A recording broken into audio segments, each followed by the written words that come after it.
Welcome to Business Talk here on businesstech.co.za. As always, I'm your host, Michael Avery, and today we're talking healthcare. With the year almost fully in the rearview mirror now, medical schemes have had to manage rising healthcare costs, regulatory uncertainty, and an increasingly price-sensitive membership base. Yet through all of this, Medshield Medical Scheme, now in its 58th year, continues to position itself as one of the most stable and member-centric schemes in the country. Joining me to unpack how they've managed this balancing act is Kevin Aron, Principal Officer at Medshield Medical Scheme. Kevin, great to have you back with us. Let's just start with longevity. I mean, 58 years in the medical scheme environment is no small feat, especially in a sector where margins are tight and consumer expectations are rising. As we close out 2025, how is the scheme doing in terms of governance and financial sustainability and its overall health?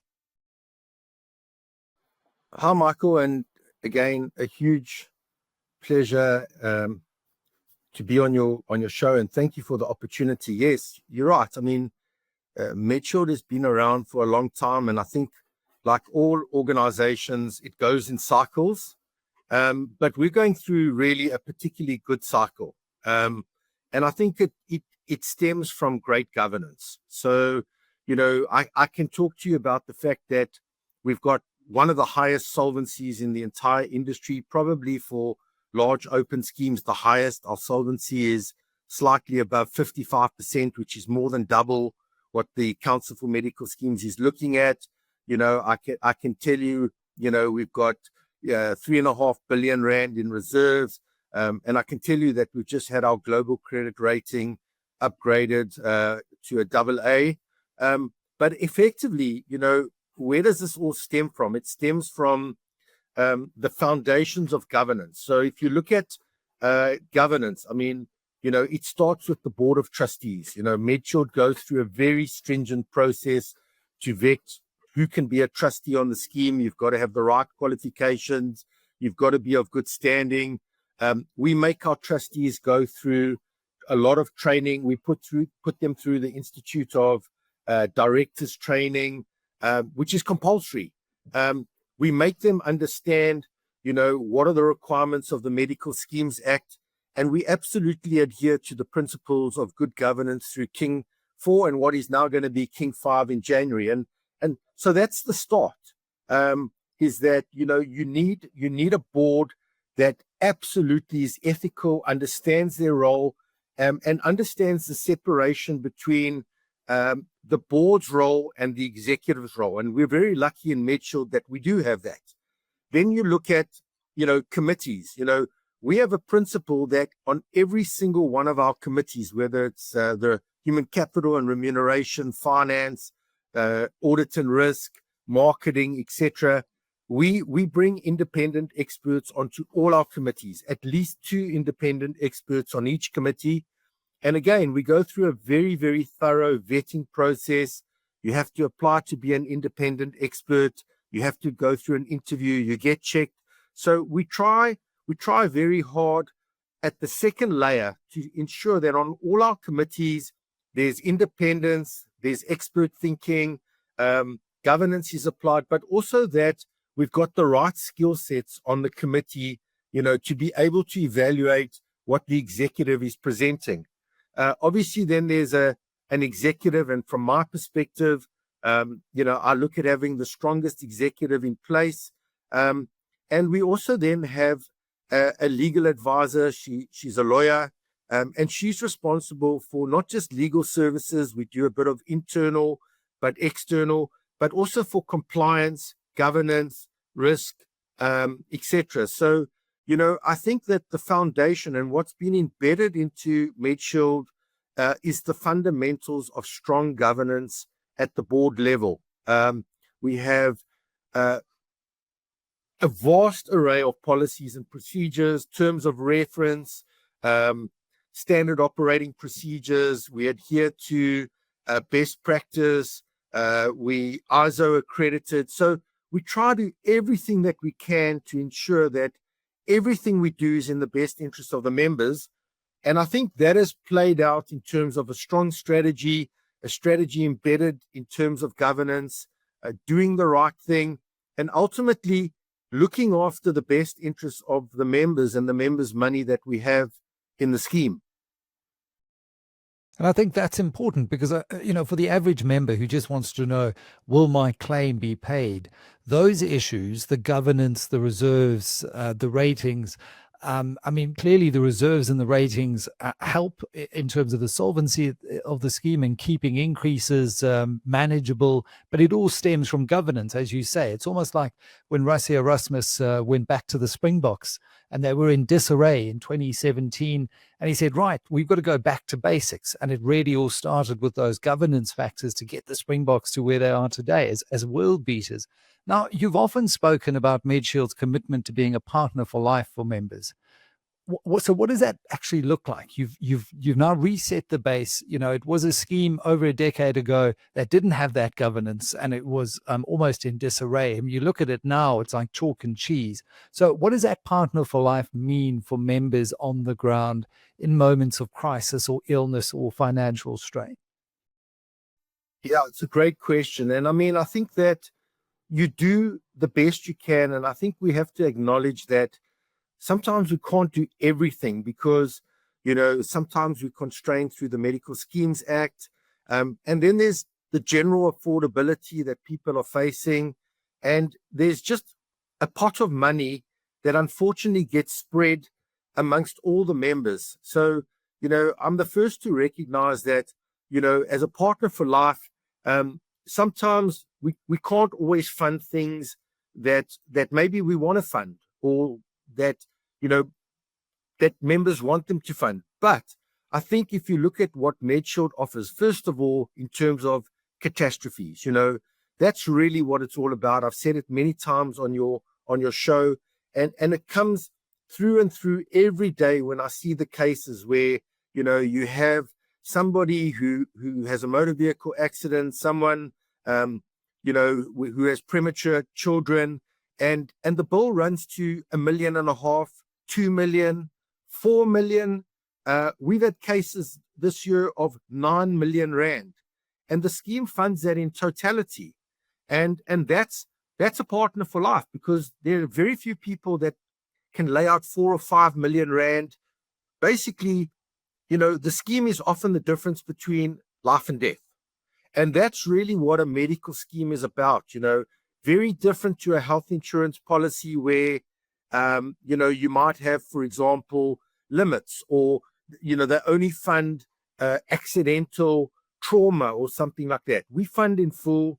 That's really what a medical scheme is about. And because we've got the reserves, we're able to do the funding. Then I think, obviously, what we try to do as best as we can, and the more successful Medshield becomes, the more we can do, is if you look at our benefit design, it's very straightforward. There's no hidden stuff in our benefit design. There's no smoke and mirrors. We have a very traditional, clear-cut, very deliberate benefit design where you can see this is exactly what the scheme is going to pay, and we've tried for 2026 coming up to enhance things like day-to-day benefits, to improve optical benefits, to improve the level of screenings. And we continue to look at things. And I can say to you that, one of the things we're looking at for the 2027 year, and we'll work on it in 2026, which is, how do we, for example, put in a lower cost, an entry-level option that's even more affordable for people who are struggling, for example, to even just fund 1,700 rand a month. So, what we do is and that's what we mean by partner, is we try very hard to give back to the member as much as we can. And then from a servicing perspective, we're not perfect. We do drop the ball at times, but we learn from our mistakes, and we're trying everything that we can do, again, to improve the service that we give to our members, to engage better with the service providers we contract, especially on the managed care. And ultimately, what we really want, and we do see it, is we want people to join Medshield, and 15 years later, we want to know that they're still on Medshield. And we do see that. And that's what we mean by trying to be a partner for life. Yeah, and I think often it's refreshing to have an honest framing of what that actually means. And as you said right up front, it means sometimes you can't be all things to all people, but you can be true to what you say you're going to deliver, and it's delivering in that time of absolute need. I couldn't imagine what would happen, if we were as a family hit with a bill of 4 or 5 million rand. I mean, often it's the difference between, living the life you've always dreamed of and being out on the streets. And I mean, it's a really frightening thing to think of. You've managed, though, to keep some of the lowest contribution increases across the industry for 2026, despite the fact that you have added increased benefits and you've improved access. So how do you balance that affordability and access equation? Well, I think that, because of our really good benefit design, and maybe some great marketing, and trying to lift up the brand. Maybe it's a combination of factors. We've really been able to attract very good profile into the scheme. We've attracted a lot of youngsters, a lot of young and healthy people. If I look at the average age per beneficiary in the 2025 year, the average age per beneficiary is 25 years, which is really good. And it's a great catalyst because those people come into the scheme, and to be quite frank, they subsidize. That's how a medical scheme works. They subsidize the older people who are going to claim more and need more. But what? So and obviously having very strong reserves and being prudent. So I've said this before on your show, is that we're not a medical scheme that goes out one year and we want to attract a lot of members, so we go with a 2% contribution increase. And it all sounds great until the following year, you have to make that up, and suddenly you've got a 15% contribution increase. So we've been pretty consistent in terms of, this is the level of contribution increase of what we need. That's the right number. And then it works out, because what you get is stability. You don't get the highs and the lows. And also it allows for longer term planning. So because our solvency is so good, and we haven't artificially lowered the contributions. The contributions are what our actuaries have determined they should be. But I think we also have very responsible members. So, when I look at the claiming pattern of our members, maybe we've just been really lucky and fortunate we're doing the right things. We're also self-administered. So one of the benefits of being self-administered, there's no profit margin because you're not outsourcing to a for-profit. So there's a whole range of things. It doesn't mean that it's going to be like this forever. And that's why we continue to focus on what we need to do. We are heavily focused on penetrating the corporate market. We are doing a lot of things. I've spoken before on your show about, looking at strategic partnerships with large insurers where we can work with them to break into that corporate market, because that corporate market is actually the market that is the real market that a medical scheme wants. You get volume and you get the right mix of members, and you get better claiming patterns. So it doesn't mean that it's always going to be like that, but that's why we're focusing so heavily on that. On that point, because I think often when we have conversations about medical schemes, and rightly so, we focus on members and outcomes for members, but employers play a key role in scheme selection. So what are some of the main benefits for employers when offering Medshield as their medical aid option for their employees as you look to make inroads into that corporate market? Michael, that's the magic bullet. It's a couple of things. I mean, first of all, I think an employer wants to know that, their employees are going to get real value on their medical scheme benefits. So, there's a huge reliance on the corporate brokers to actually educate the employer that says, for example, if you're going to consider Medshield, well, this is what your employees are going to get, and they're going to get real value. So it's in their interests, and it's affordable. So that's one of the things. Employers want great service. They want to know that, if one of their employees deals with the medical aid, they're going to get great service. They're not going to get bad service. So we have to make sure and we are working on putting together bespoke, tailor-made servicing models for large employers. Then I think they want to know that there's governance. I mean, I think more and more what I'm hearing in the market is the corporate brokers are worried about poor governance within the medical aid industry. So again, if I'm an employer, I want to know that the scheme that's in my company for my employees has very strong and sound governance.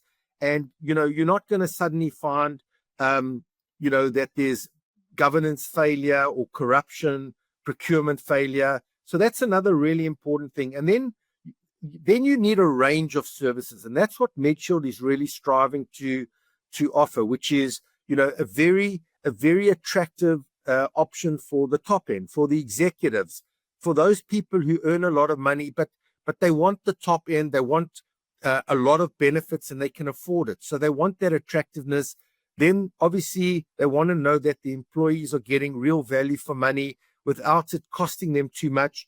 And then there's stuff that is important, because that's what's become part of what the corporate market wants is, potentially a very attractive rewards and loyalty program, integration of financial services with the medical scheme product, looking at discounts, for example, on gap cover if you take the medical aid, what I almost call the value add or the bells and whistles. So there's a range of things that corporate wants. But I think at the end of the day, there's a lot of pressure on corporates from their employees around affordability. And that's why more and more we are seeing the opportunity for Medshield, because of the fact that we are very good in terms of high benefits with relatively affordable options, value for money, what I would call. And again, when it comes to service, I think that's a big component. Yes, affordability, but there's no good, paying really good premiums, and then when it comes to the time that you need support, when anxiety is the highest, and then you're not getting that service. So how does Medshield ensure that kind of service level for members, easy access, whether they're asking just a simple question or dealing with a very complex medical authorization, which is often, I think, what can separate the good from the great schemes in the market? I'm not interested, Michael, in the 95% of times that we give great service to our members. I'm interested in the 1%, the 2%, the 3% where you get a complaint. That's where I focus. So we do a lot of things. We do thousands and thousands of voice of the customer service surveys, and we look at them and we analyze them and we try to learn from them, especially where people have not had the type of service that they wanted. We've got a quality assurance team that goes in and independently reviews the quality of service that's coming out of what we do in terms of our administration. We've got service level agreements with our contracted service providers, mainly on the managed care side, which we look at very carefully in terms of, are they meeting the agreed service levels? We do a lot of what I call root cause analysis, where there are complaints that come, for example, to myself. I have a dedicated infrastructure that looks at these complaints. Obviously, the first thing is to resolve them, then to analyze them, and then to say, what do we learn? And sometimes, unfortunately, we have to apply consequence management, because sometimes people are just not doing the things that they should be doing. So it's an iterative process. We are now looking at the moment at technology. We're looking at software that can automate some of this quality assurance and review what's happening, especially in the call center. We're looking at our structures at the moment to iron out inefficiencies. So we're doing process mapping. We're working very heavily again with the contracted service providers, because one of the things that often happens is that, there's an issue, but we're not dealing with that issue in terms of the administration. One of our service providers is dealing with it. So we need to make sure that they're actually delivering the goods in terms of quality and turnaround. So we're reviewing every little process at the moment to say, how do we communicate better? How do we get systems to integrate with each other? How do we remove inefficiency? Because sometimes you've got third-party contractors doing the work, and they don't always sometimes get it right. So it's not a static process. So we're not where we want to be, but we're working very hard with our members, or with the members, especially when they complain. And I really value people who write into the scheme or email me, because a lot of times we learn and then we go back and say, we didn't get it right. Now, how do we get it right going forward? Now, speaking of getting it right, I think there was a lot of expectation around a potential amalgamation with Fedhealth. What happened? Because parties walked away from each other. Did something come up in the due diligence? Why did the amalgamation not go through? Yeah, Michael, I mean, we were very committed. The board was very committed to the amalgamation. And I think Fedhealth were also very, very committed. And I think that, you know, what I really could say to you is that as time goes by, just generally you get new information, you get more information, you assess that information, you go back to your original intentions. What was the rationale for the amalgamation? And there's a lot of benefits to an amalgamation. You know, if you've got more scale, you can negotiate potentially better. You can maybe get economies of scale, but you know, it's not a static process. And the overriding issue, and sometimes it's not black and white, is this in the best interest of the members of the scheme? You know, and you've got to look at that in the short term, for the medium term, and the long term. And I think what happened is both parties tried to make it work. We really tried as hard as we could to make this amalgamation work. But unfortunately, you know, as time went by, you know, we just felt that this amalgamation was not going to be ultimately in the best interest of the members. And I think that, you know, and I say it very professionally in that, you know, not doing a deal sometimes is better than doing a deal that you think may end up being a bad deal for your members. And I think that, you know, we agreed with Fedhealth. We were both professional about it. We decided that mutually this may not be in the best interest of the members at this point in time. It doesn't mean that at another point in time it may then be in the best interest of the members. And I think that again talks to the governance. You know, we went down a path, but from a governance perspective, you've constantly got to look at what's happening, and you've got to be re-questioning your decisions. Because ultimately a medical scheme is not owned by myself or the trustees, it's owned by the members. And I think that ultimately we just thought the time was not right. It was better to withdraw. It doesn't mean that we're still not looking for growth opportunities. I'm looking all the time for growth opportunities, but ultimately, you know, and again, it's sometimes judgmental. It's also based on financial information. It's based on actuarial information. It's based on assumptions of what the future could hold. Ultimately, the overriding principle has to be that this needs to be in the best interest of the members. And we just felt at a point in time that it would be better to not continue the amalgamation. And that's fair enough. You know, I chat to a lot of deal makers on my various platforms with a big focus on private equity and corporate finance. And so interesting that you mentioned sometimes and I often get this from very experienced deal makers, some of the best transactions were the ones that actually didn't happen. The deals that you had to walk away from, as difficult as it can be, because often you invest so much time and effort in the due diligence and the courtship process that despite picking something up where you feel maybe this isn't the best fit, you forge ahead anyway, because there's that sunk cost and time and effort.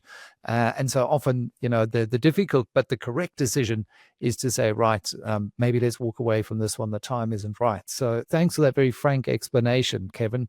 As we head into 2026, I actually can't believe we're talking about 2026. This year has just flown by. What do you see as the big challenges and the opportunities equally for medical schemes and members in South Africa? It's really affordability. You know, it's affordability. You know, what I see, we see it on Medshield.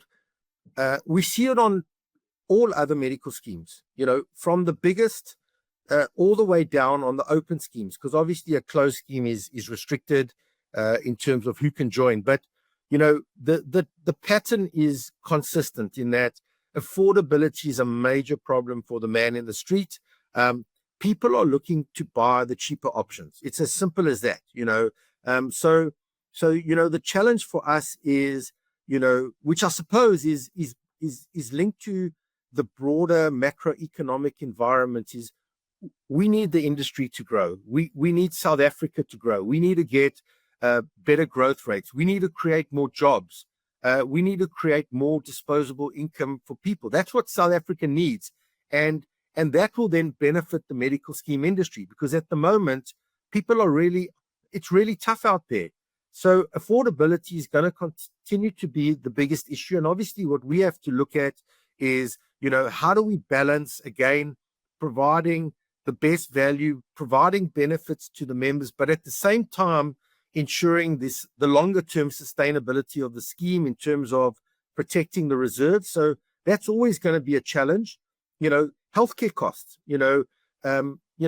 we're way beyond the COVID period, So, again, a big issue is, the appropriate management of healthcare costs. How do we take out inefficiency? How do we remove the fraud, waste, and abuse? How do we try manage medical inflation to like a CPI, because it's never been CPI.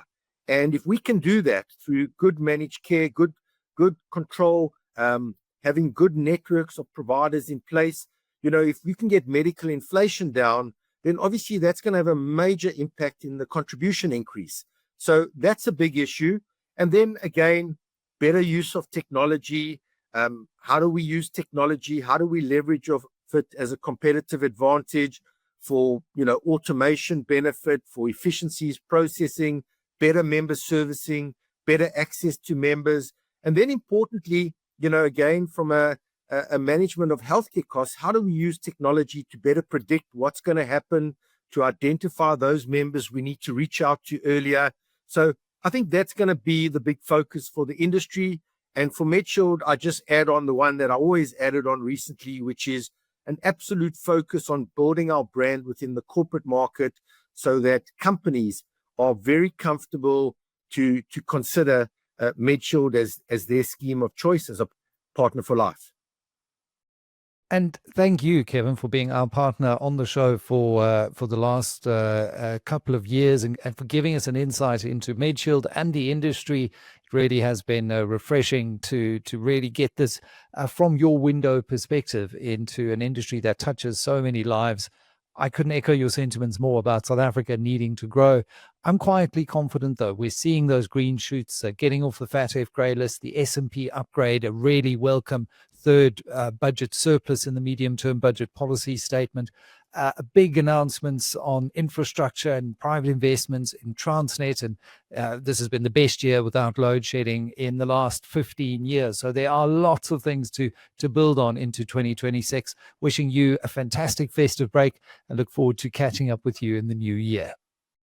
Thank you, Michael. And the same, all the best to you and to your listeners. It's always been a pleasure to be on your show, and I'm available at any stage.